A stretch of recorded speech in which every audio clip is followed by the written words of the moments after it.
안녕하세요. 오늘도 사연살롱을 찾아주셔서 감사합니다. 결혼식 전날 밤에 파혼을 하게 된 여성이에요. 반년 가까이 준비한 결혼이었지만 끝내는 건 순간이더라고요. 물론 그 과정이 쉽지만은 않았어요. 파혼을 한 게 결혼 며칠 전도 아니고 바로 전날 밤이었기 때문에 당장 이미 뿌린 청첩장을 수습할 시간조차 없었거든요.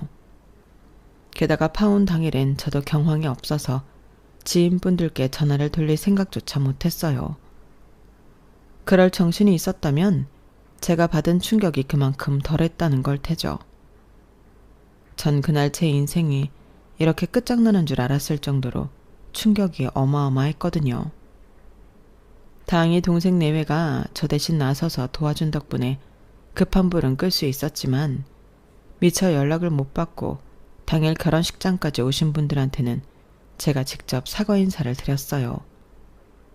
그럼 왜 이런 골치 아픈 수술까지 해가며 파혼을 하게 된 것이냐.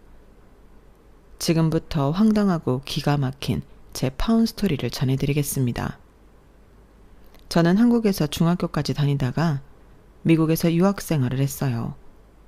처음부터 유학을 준비했던 건 아니고 아빠가 미국 지사로 발령을 받으면서 온 가족이 미국으로 떠나게 된 케이스였어요.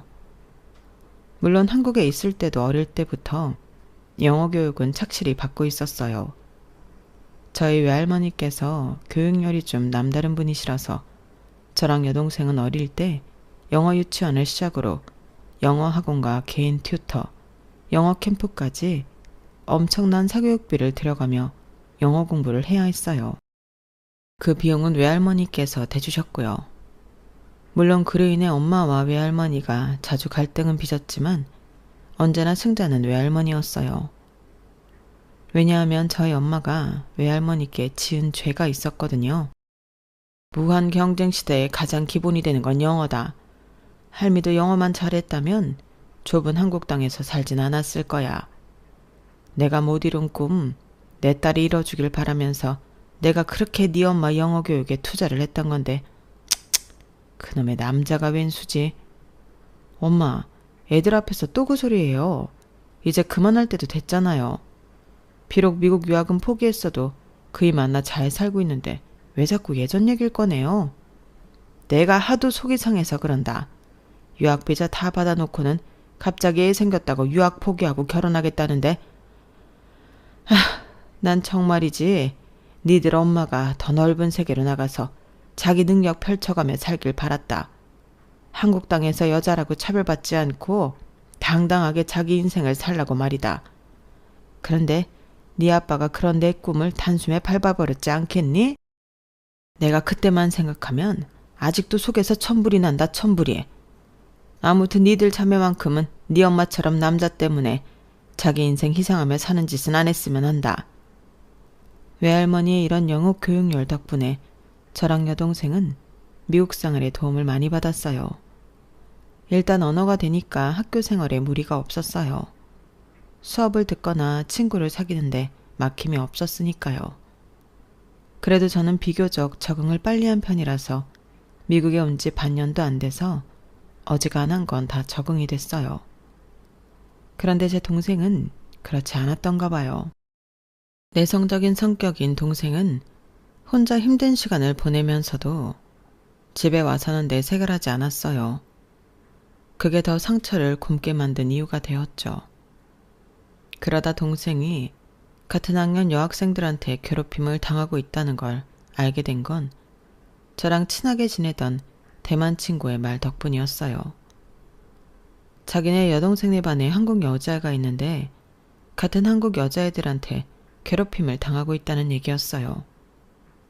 그러면서 친구가 오히려 저한테 묻더라고요. 왜 한국 사람은 자기네 사람을 괴롭히냐고요. 그 말을 듣는데 얼굴이 화끈거렸어요. 그래서 그건 한국 사람이라서 그런 게 아니라 괴롭히는 그 애들이 못된 애들이라서 그런 거라고 말했죠. 그리고는 그 얘기를 듣고 흘렸는데 하루는 부모님이랑 다 같이 마트에 갔다가 대만 친구 가족이랑 마주친 거예요. 그런데 대만 친구 여동생이 제 여동생을 보더니 자기한테 기숙말을 하지 않겠어요? 그랬더니 제 친구가 눈이 동그랗게 커져서는 저랑 제 여동생을 번갈아 봤어요. 친구한테 왜 그러냐고 묻고 싶었지만 엄마가 빨리 오라고 손짓을 하셔서 그대로 와버렸어요. 그리고 다음날 대만 친구가 평소와 달리 조심스럽게 제게 인사를 하더라고요. 그래서 어제 왜 그렇게 놀랐던 거냐고 물었더니 친구가 잠시 망설이다가 그러더군요. 전에 내가 말했던 얘기 기억나? 같은 한국인 애들한테 괴롭힘 당한다는 여자애 말이야. 실은 그 애가 바로 네 동생이야. 그 말을 듣는데 머릿속이 하얘지는 기분이었어요. 친구가 뭐라고 더 얘기를 했는데 제 귀에는 들리지 않더라고요. 너무 화가 나고 속상해서 그대로 있을 수가 없더라고요. 그래서 그 길로 바로 동생네 교실로 달려갔어요. 그랬더니 동생이 교실에 없더라고요. 그래서 동생을 찾아 복도를 휘젓고 다니다가 화장실에 들어가 봤는데 거기서 한국 여자애들이 누군가를 둘러싸고 서서 괴롭히는 모습이 보였어요. 이미 그 광경을 본 순간부터 그 안에 누가 있을지 예상했던 저는 손이 바들바들 떨리고 뒷머리가 쭈뼛 서는 기분이었어요. 그 와중에도 내 동생을 구해내야겠다는 생각이 지배적이어서 둘러서 있는 여자애들을 밀치고 중심으로 뛰어들었어요. 그러자 머리에 우유를 뒤집어 쓴 채 쭈그려 앉아있는 제 동생이 보이더라고요. 그걸 보는데 순간 눈이 뒤집어져서 소리를 버럭 질렀어요. 니들 뭐 하는 짓이야? 누구야? 내 동생한테 이런 짓을 한 게 누구냐고? 제가 죽일 듯이 노려보며 묻자 여자애들은 놀란 표정으로 눈치를 보며 슬금슬금 도망칠 생각을 하더라고요. 그래서 주동자로 보이는 여자의 머리채를 잡았어요. 그리고 옆에 있는 여자의 머리채도 잡았어요. 시연아, 언니 왔으니까 이제 아무 걱정하지 마. 내가 얘들 교장실로 끌고 와서 퇴학당하게 할 테니까. 니들 다 죽었어. 이미 이성을 잃은 저는 양손에 머리채가 잡힌 여자의 둘을 끌고 교장실로 걸어갔어요. 복도를 따라 걷는 동안 복도에 있던 학생은 이 광경에 놀라 홍해가 갈라지듯 쩍 갈라지며 길을 터주더군요. 교장실로 가는 길에 마주친 선생님 한 분이 제게 두 학생의 머리채를 잡은 손을 놓아주라고 설득하셔서 일단은 놓아주었어요. 하지만 제 설명을 들은 선생님은 심각한 표정으로 저와 제 동생, 그리고 제 손에 머리채가 잡혀있던 두 학생 외에 제 동생을 괴롭혀왔던 다른 학생들까지 호출해 교장실로 향했어요. 막상 교장실에 가서 보니 동생을 괴롭힌 한국 애들이 생각보다 영어를 잘 못하더라고요. 저는 걔들보다 나이도 많고 영어도 잘했기 때문에 현재 상황을 교장 선생님한테 수월하게 전할 수 있었어요. 그 순간만큼은 외할머니한테 얼마나 고마웠는지 몰라요. 외할머니의 치맛바람 덕분에 제가 이 상황에서 내 동생을 구하고 대변할 수 있었으니까요. 결국 그 사건으로 제 동생을 괴롭힌 학생들의 부모들까지 학교로 호출됐고 동생네 반 아이들의 증언까지 이어져서 가해자들은 징계를 받게 되었어요. 총 4명 중 주동자인 1명은 제 동생과 동급생한테 폭력은 물론 금품까지 갈치 않게 발각되어 퇴학 처리가 되었고 2명은 자진 전학을, 그리고 1명은 공개 사과 후 학급 변경 및 일정 시간 동안 봉사활동을 하게 되었어요. 하지만 그런다고 해서 제 동생이 가슴에 입은 상처가 씻은 듯 사라지는 건 아니었어요. 동생은 이후에도 친구를 사귀는데 어려움을 느꼈거든요. 다행히 제 친구 동생이 옆에서 많이 도와줘서 이후 차차 많이 나아지긴 했지만요. 시간이 흘러 아빠는 다시 서울 본사로 발령을 받아서 식구들이 모두 한국으로 돌아갔어요. 미국에서 대학에 다니던 저는 학업 때문에 혼자 남게 되었고요. 미국에서 대학을 다니면서 여러 굵직한 회사에서 인턴 생활을 경험한 저는 졸업 후 한국 기업에 취직을 했어요. 처음엔 부모님 그늘을 벗어나 혼자 독립생활을 하는 게 신나기도 하고 설레기도 했지만 아무래도 혼자 외롭게 지내다 보니 가족들 품이 그립더라고요. 특히 아플 때는 혼자서 제대로 먹지도 못하고 침대에서 끙끙 앓다 보니 서글퍼서 눈물까지 나더라고요. 그래서 한국으로 돌아갈 결심을 하게 된 거였죠. 한국에서 고등학생 시절을 보낸 동생은 서울에 있는 대학에 다니고 있었어요. 이제는 평범한 대학생이 된 동생이지만 오랜만에 한국으로 돌아와서 처음엔 고생을 했다고 했어요. 일단 학업량이 어마어마하게 늘어서 충격적이었다고 하더군요. 그래도 다행인 건 미국에 살 때 학교에서 괴롭힘을 당했던 것과는 달리 한국에서는 좋은 친구들도 많이 사귀고 즐겁게 학교 생활을 했다는 거였어요. 저는 경험해보지 못한 요것 특유의 재미있는 학창시절도 경험했다고 얼마나 자랑을 하든지 친구들이랑 개구멍을 타고 나가서 편의점에서 컵라면도 먹고 학교 수업이 끝나면 학원 근처에서 떡볶이도 사 먹고 아이돌 덕질도 하고 말이죠. 그 덕분에 미국에서 겪었던 안 좋은 일은 다 털었다고 했어요. 다시 밝아진 동생을 보니까 저는 그게 제일 기쁘더라고요. 하지만 한국 생활이 동생을 다시 밝은 아이로 되돌려 놓은 것과는 달리 저한테는 꽤 어려운 시간이 되었어요. 유년기를 미국에서 보낸 탓에 뭐랄까 성인이 되었음에도 저는 미묘하게 언어적으로 미숙한 상태였거든요. 분명 한국말을 잘하기는 하지만 그 나이대에 당연히 알 수 있어야 하는 단어나 상용어를 제대로 이해 못하는 경우가 종종 있었어요. 특히 한자어에는 완전 취약했죠. 그러다 보니 내 흠을 드러내지 않으려고 일부러 말수를 줄이게 되었고 외향적이던 성격도 조금씩 내성적으로 변해가기 시작하더라고요. 직장 내에서는 어떻게든 남들한테 흠이 잡히기 싫어서 나를 드러내지 않으려고 노력하다 보니 주변에 친한 사람도 거의 없었어요. 그저 회사 안에서 일적으로 만나는 사람들 뿐이었죠.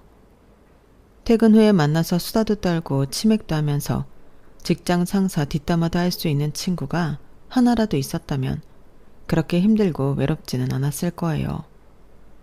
누구에게도 마음을 열고 속내를 터놓을 수 없다는 게 이렇게 힘든 일인지 그때 처음 느꼈거든요.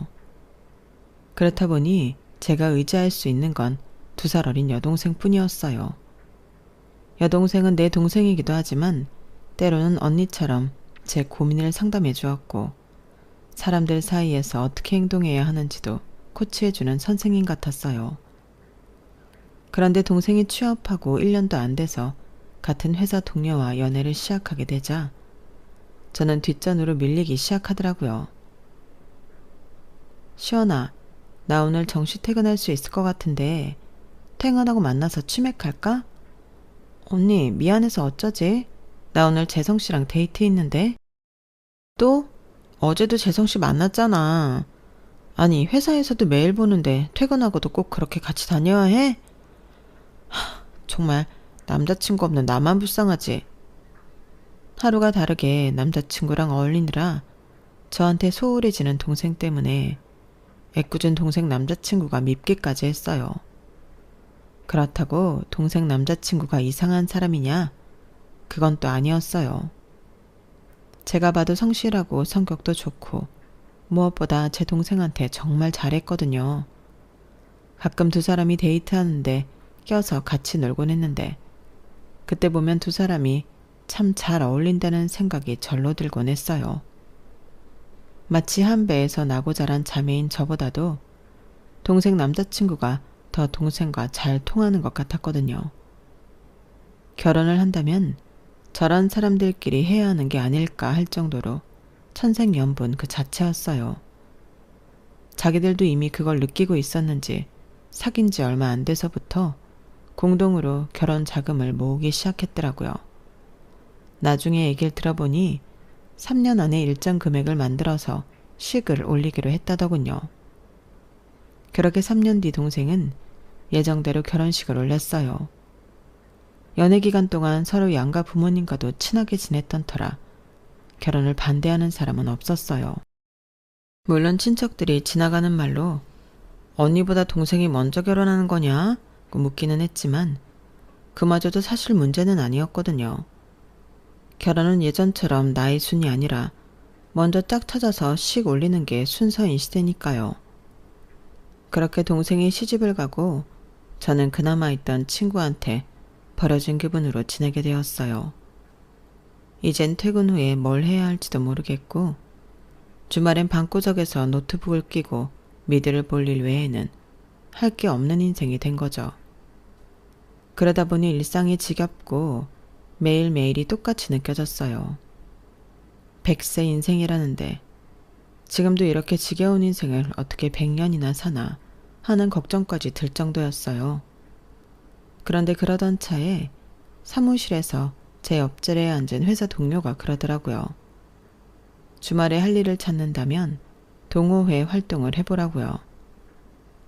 회사 사람들이랑도 사적으로 어울리지 못하는 제가 일면식도 없는 사람들을 만나 사회성을 기른다는 게 솔직히 자신이 안 나서 거절을 하려는데 제 속마음을 어떻게 읽었는지 이러더라고요.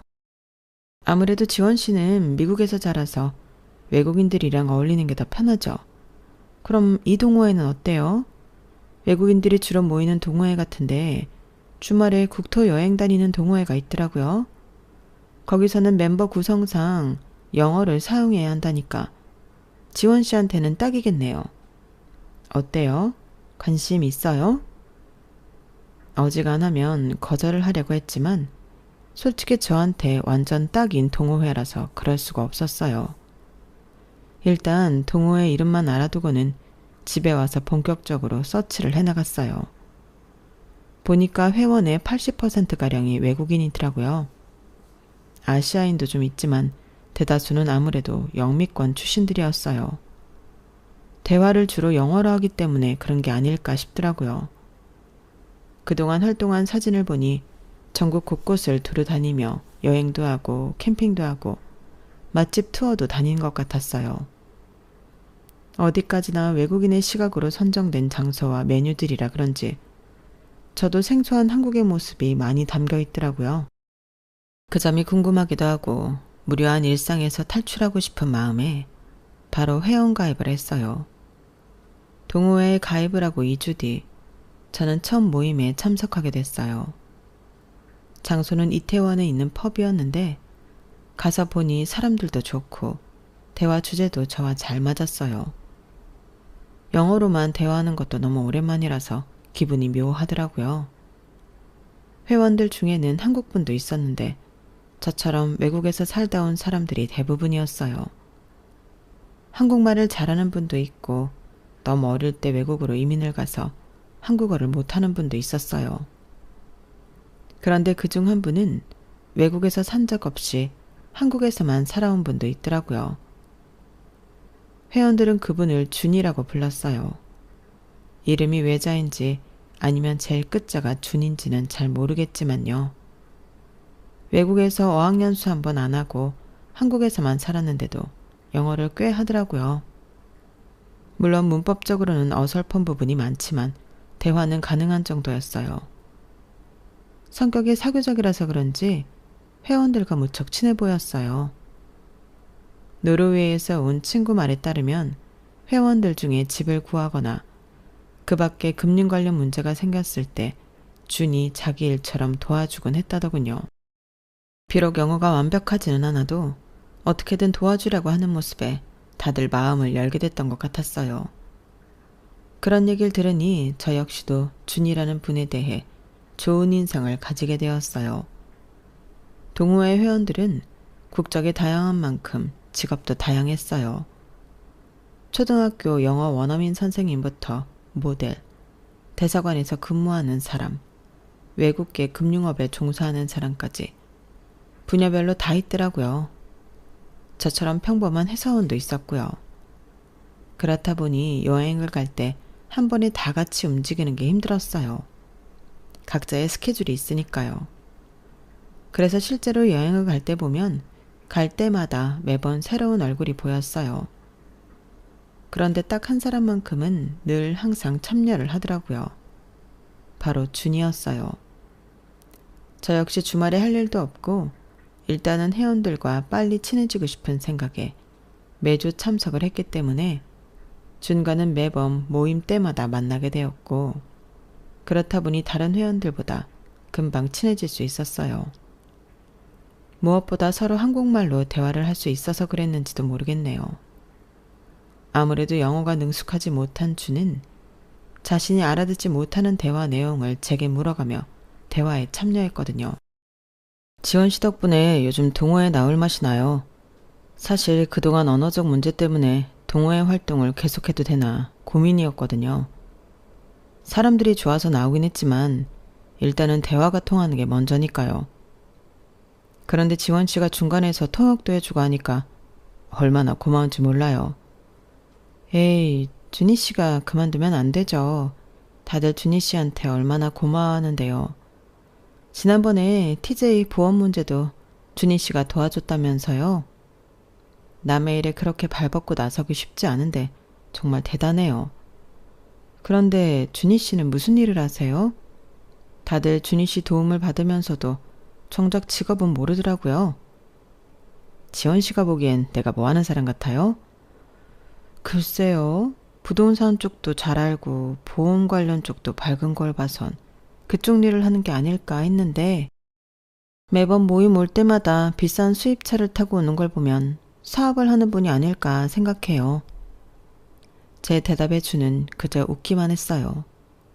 실제로 준은 모임에 나올 때마다 매번 다른 차를 끌고 나왔어요. 그것도 고가의 수입차를요. 그래서 다들 준이 돈 많은 사업가가 아닐까 생각했어요. 그럼 나랑 딱 3번만 데이트할래요? 그럼 내가 무슨 일을 하는 사람인지 말해줄게요. 느닷없이 들어온 준의 제안에 순간 놀라기는 했지만 싫지는 않았어요. 대화도 잘 통하고 느낌이 좋은 사람이었거든요.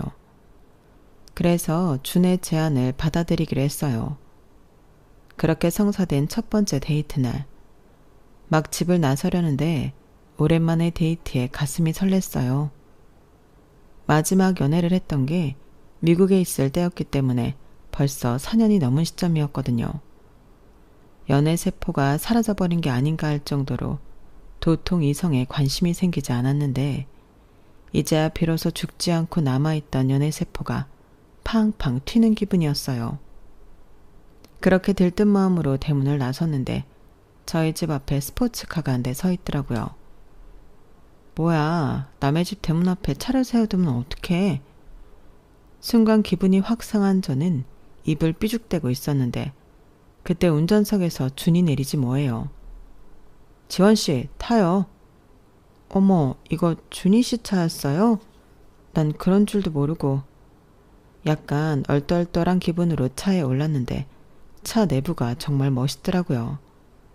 그래서 저도 모르게 목을 빼고 차 안을 살폈어요. 이 차 마음에 들어요? 당연하죠. 엄청 좋은데요. 미국에서 인턴 생활할 때 딱 한 번 멋진 스포츠카를 얻어 탄 적이 있었거든요. 그런데 그 차보다도 훨씬 더 좋은 것 같아요. 준희 씨 능력 있는 분인가 보네요. 벌써부터 이런 정도로 놀라면 안 되죠. 앞으로 더 멋진 차도 많이 태워줄 텐데. 준 씨는 약속대로 3번의 데이트 중 3번 모두 다른 차를 몰고 나왔어요. 그것도 정말 고가의 수입차로 말이죠. 게다가 데이트 코스도 엄청 로맨틱했고 만날 때마다 매번 고가의 선물도 해줬어요. 여자라면 누구나 꿈꿔봤을 법한 그런 순간을 만들어 주어서 마치 구름 위를 걷는 기분이 들었어요. 그렇게 3번의 데이트를 마친 날 밤, 준 씨는 제게 명함을 한 장 주었어요. 내가 무슨 일을 하는지 궁금하다고 했죠? 수입 대행업을 하고 있어요. 고객이 원하는 건 뭐든 수입 대행을 해주죠. 처음부터 이쪽 일을 하려고 했던 건 아니고 아버지가 돌아가시면서 정신을 차린 거예요. 원래는 부모 재력만 믿고 배짱이처럼 놀고 먹는 한심한 놈이었거든요. 그러다 몇 년 전에 아버지가 돌아가셨는데 그때 세상을 알게 됐어요. 그 많던 아버지 재산을 친척들이 달려들어서 뜯어가고 믿었던 회사 직원까지 공금을 들고 도망을 쳐버려서 재산이 하루아침에 반토막이 됐더라고요. 그때 알았죠. 내가 나서서 아버지 재산을 지키지 않으면 어머니랑 여동생이 길바닥에 나앉을 수도 있겠구나 하고 말이죠. 내가 여행 좋아해서 여행지에서 마음에 드는 골동품을 종종 사오곤 했었는데 아는 형이 그러더라고요. 물건 보는 안목이 있으니 차라리 수입 대행일을 해보라고요.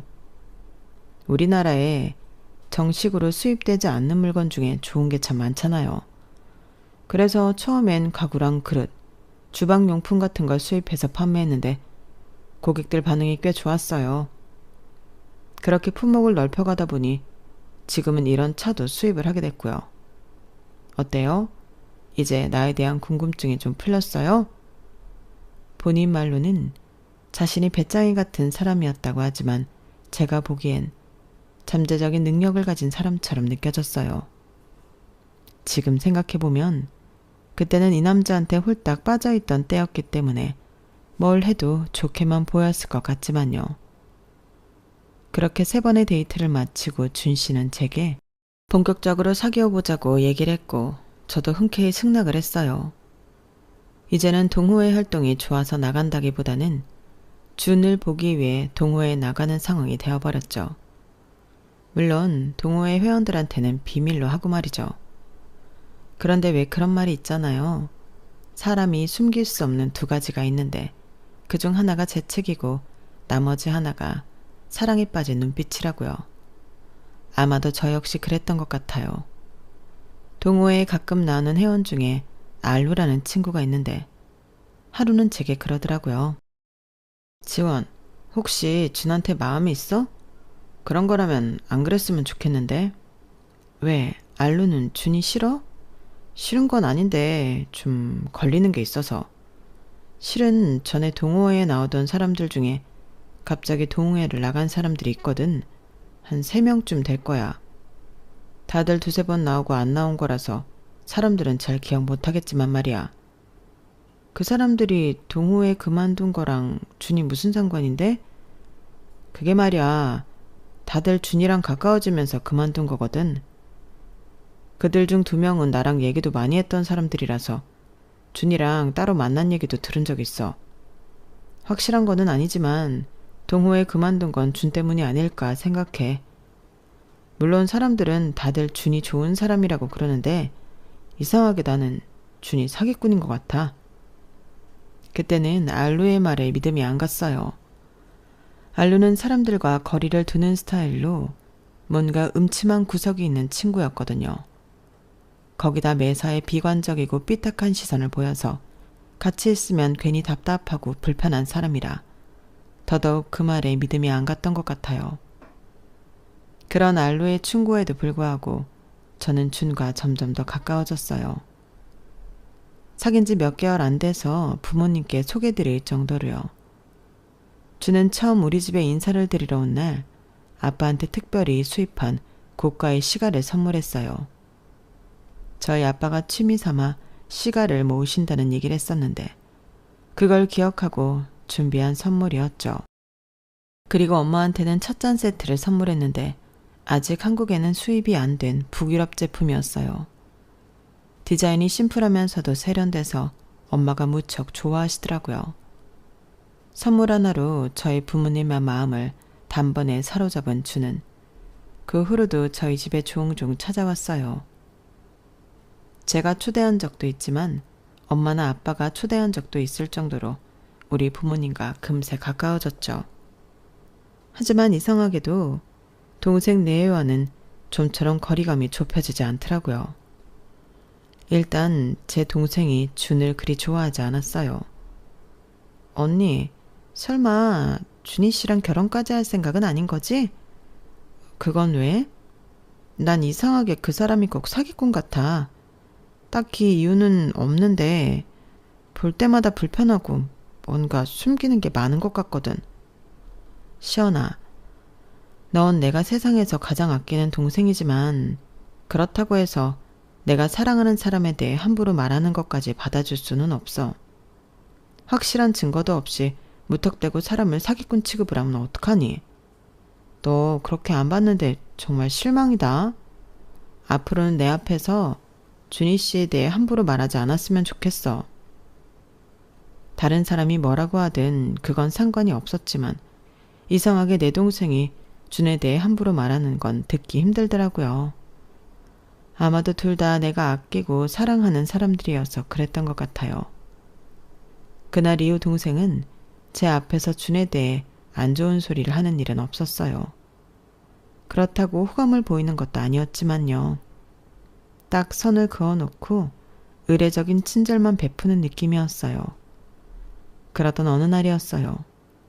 그날도 준과 함께 극장 데이트를 하고 있었는데 제가 화장실을 간 사이 준이 누군가와 얘기를 나누고 있더라고요. 수수한 차림의 여자였는데 그 여자가 준한테 돈을 건네더라고요. 그래서 가까이 다가가 물었죠. 누구야? 누군데 자기한테 돈을 줘? 그러자 준과 여자는 화들짝 놀라더니 난처한 표정을 지었어요. 하지만 준은 금세 표정이 돌아와서는 여유로운 표정으로 그러더군요. 내 여동생, 친구랑 영화를 보러 온 모양이야. 내가 용돈을 좀 줬더니 애 취급하지 말라면서 다시 돌려주네. 기특한 녀석. 굳이 안 해도 된다는데 요즘에 아르바이트까지 하지 뭐야. 자기도 사회 경험을 해야 한다나? 정말 기특하네. 안녕하세요. 강지원이에요. 오빠 여자친구. 그러자 준의 여동생은 제 눈을 슬쩍 피하며 목인사를 했어요. 아무래도 내성적인 성격인 것 같아서 저는 더 친근하게 다가가야겠다고 생각했어요. 동생은 이름이 뭐예요? 나한테 이름 알려줄래요? 그러자 준의 여동생은 임예지예요. 라고 말하곤 이내 돌아서서 도망치듯 가버렸어요. 아무리 생각해도 준과는 전혀 다른 분위기였어요. 특히 차림새가 무척 다르더라고요. 좋게 말해서 수수한 거고 실은 좀 추레해 보이기까지 했거든요. 미안, 내 동생이 숫기가 없어. 실은 중학생 때 학교에서 따돌림을 당했었는데 그때 이후로 성격이 내성적으로 변해버렸거든. 하필 내가 군에 있을 때라서 도와주지도 못했는데 그때 상처가 좀 컸던 모양이야. 그래도 지금은 많이 나아진 편이야. 친구도 사귀고 아르바이트도 할 정도니까. 그 말을 들으니 순간 내 여동생 일이 떠올라서 더는 캐물을 수가 없었어요. 오히려 안쓰러운 마음에 더 잘해줘야겠다는 생각이 들 뿐이었죠. 그렇게 몇 달 더 연애를 이어가던 우리는 더 기다릴 거 없이 결혼식을 올리기로 했어요. 동생 내외가 행복하게 잘 사는 모습을 보면서 저도 내심 부러웠는데 이렇게 잘 맞는 사람을 만났으니 시간 끌 게 뭐 있나 싶었거든요. 이른감이 있어서 조금 망설이시던 저희 부모님도 허락을 해주시기도 했고요. 그래서 예비시댁에 인사를 드리러 갔어요. 가보니 평창동에 있는 대저택이더라고요. 어머님 혼자 관리하시기엔 버거울 정도로 큰 집이었는데 글쎄 사람도 안 쓰고 직접 집안일을 하신다고 해서 더 놀랐지 뭐예요. 남편 세상 떠나고 우울증이 왔어요. 의사 말로는 뭐든 몸을 움직이는 일을 시작해보라고 해서 집안일을 해봤는데 의외로 시간 가는 줄도 모르고 잡생각도 안 나더라고요. 그래서 일하는 아주머니 내보내고 그때부터 쭉 내가 이 집을 관리하고 있어요. 대단하시네요. 저는 살림이 서툴러서 엄두도 안 나는걸요. 걱정하지 마.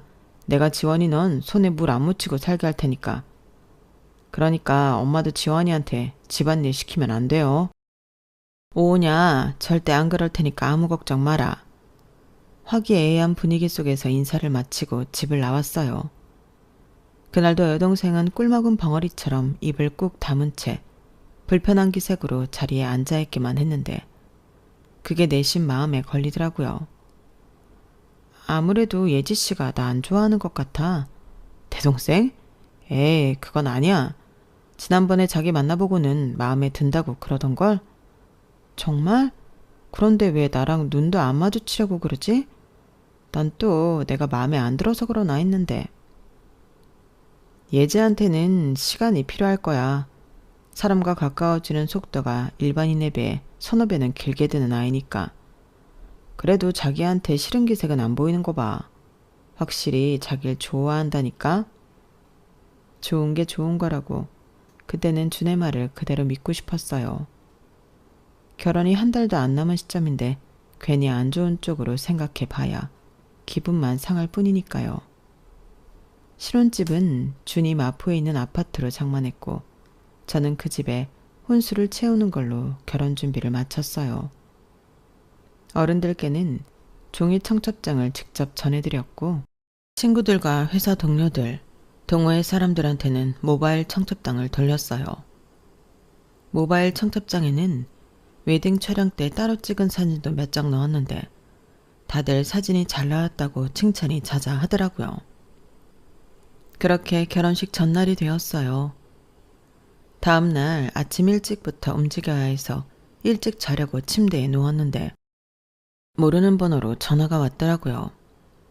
평소라면 모르는 번호는 안 받았겠지만 혹시 웨딩 업체나 헤어샵에서 연락한 걸지 몰라서 받았어요. 그런데 언니, 저 예지예요. 혹시 지금 시간 되세요? 예비 신우이의 뜬금없는 전화에 저는 일단 약속 장소로 향했어요. 차를 몰고 예비 신우이가 보내준 주소를 따라 은평구에 있는 병원 앞으로 갔더니 먼저 나와서 기다리고 있더라고요. 제 차에 올라탄 예비 신우이는 골목을 가리키며 저쪽으로 가자고 했어요. 그렇게 골목을 따라 한참을 들어간 뒤에야 차를 세워달라고 하더군요. 그렇게 내린 곳은 어느 허름한 빌라였어요. 예비 신우이는 따라오라는 말을 하곤 지하로 내려갔고 저는 그 뒤를 따라갔어요. 그리고 잠시 뒤 지하 1층 배기와 앞에서 초인종을 누르자 안에서 초췌한 아주머니가 문을 열어주더군요.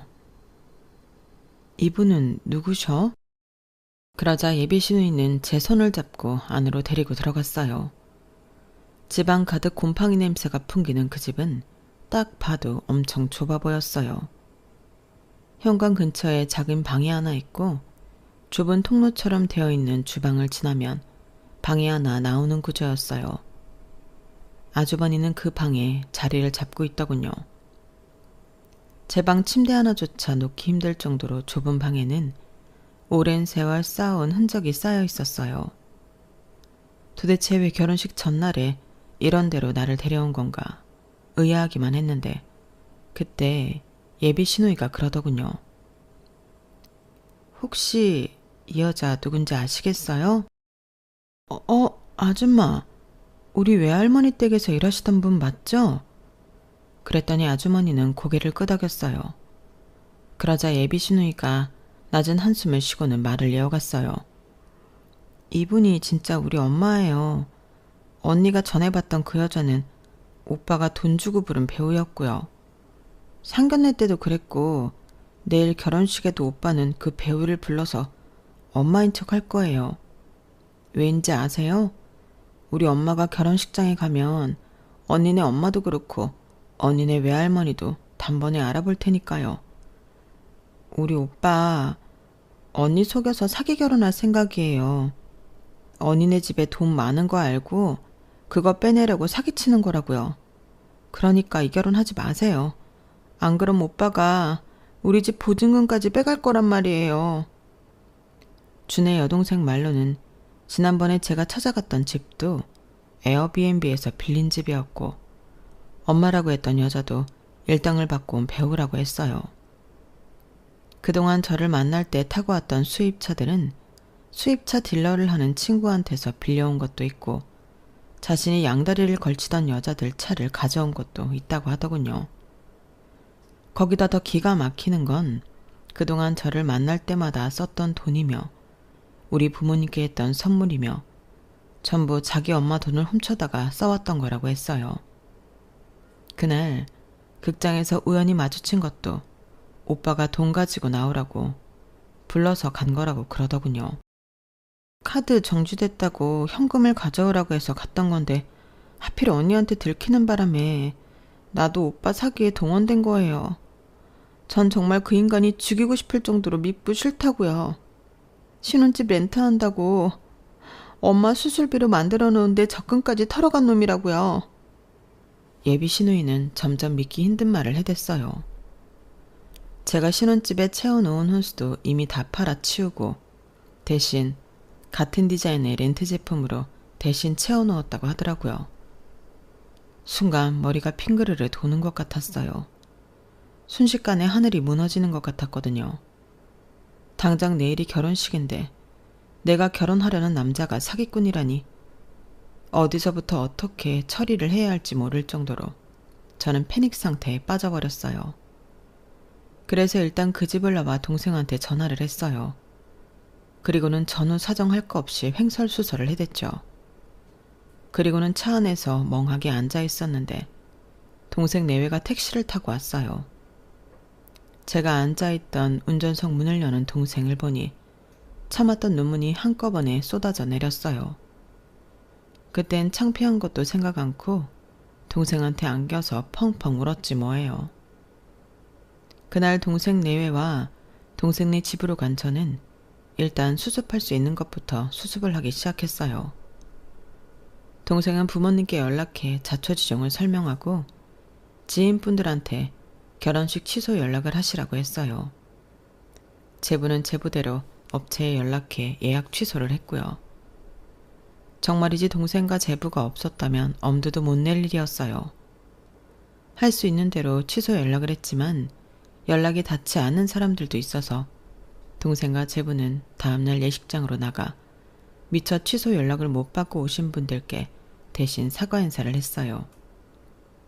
그 시각 저는 아빠와 함께 사기꾼 예비신랑을 끌고 경찰서로 향했어요. 사기 결혼 및 제 멋대로 혼수를 팔아먹은 절도죄로 말이죠. 이후 변호사를 선임해 소송을 진행하다 보니 이 인간이 얼마나 공을 들여 제게 사기를 치려 했는지 알겠더라고요. 심지어 제게 동호회 가입을 권했던 회사 동료까지도 이 사기꾼놈한테 속아서 돈을 뜯긴 사람이었더라고요.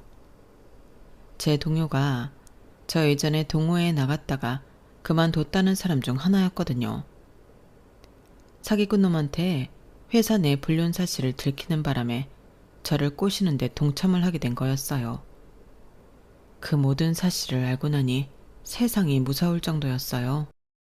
이렇게 치밀하게 사기를 칠 계획을 하다니 정말 치떨리게 무섭더라고요. 현재 그 인간은 구치소에 들어가 있는데 경찰 말로는 큰 이변이 없는 한 실형을 받게 될 거라고 했어요.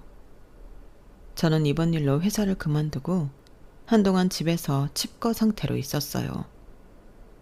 주변에서 내 잘못이 아니라고 나를 속인 놈이 나쁜 거라는 말을 해주었지만 그래도 사기꾼한테 속았다는 사실은 변하지 않잖아요. 그놈한테 마음을 주고 결혼까지 결심한 것도 제 결정인걸요. 그래서 스스로 화가 나고 창피해서 미칠 것 같아요. 왜 진작 동생 말을 안 들었을까? 알루가 한 말을 왜 귓등으로 흘렸을까? 지난날을 후회하면서 밤잠을 설치게 되더라고요. 깊은 늪에 빠진 파리처럼 옴짝달싹도 못할 것 같은 날이 이어졌는데 하루는 동생이 그러는 거예요. 몇 달 뒤면 조카도 태어날 텐데 언제까지 방구석에 처박혀 있을 거냐고요. 조카 앞에서 당당한 이모의 모습을 보여달라고 말이죠. 그 말에 신기하게도 정신이 번쩍 들었어요.